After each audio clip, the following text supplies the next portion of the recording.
Birazdan gelecekler. Şimdi kıyam vaktidir. Şimdi kıyım vaktidir.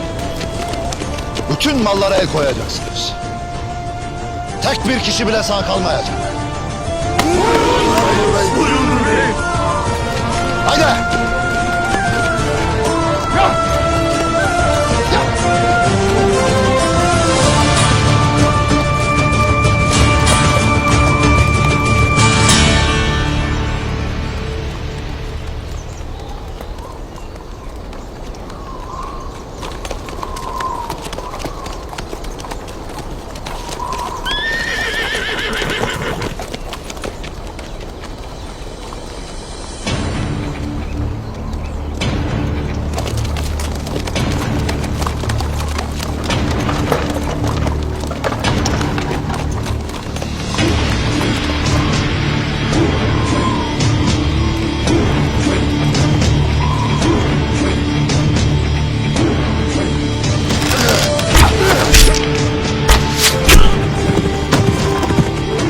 Savunma düzeni!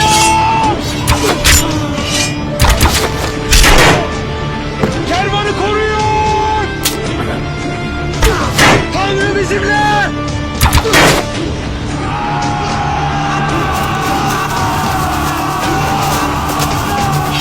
Allahu Ekber!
Theodor!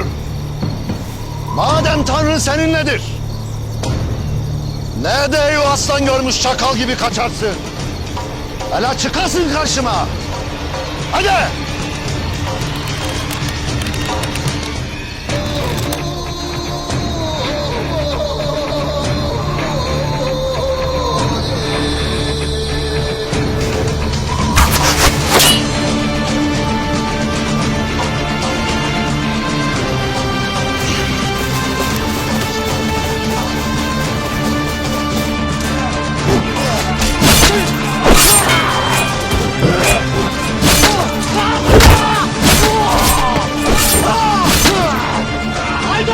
Haydi kardeşler!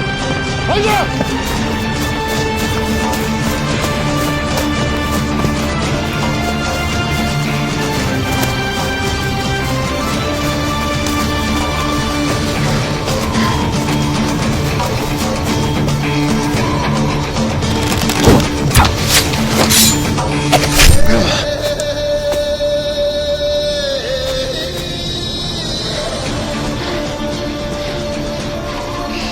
Omzum o kadar çok kesildi ki Osman. Artık hissetmiyorum.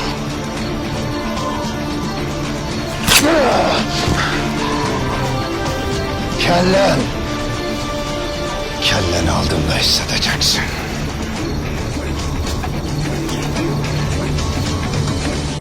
ATV YouTube kanalına abone olun, hiçbir şeyi kaçırmayın.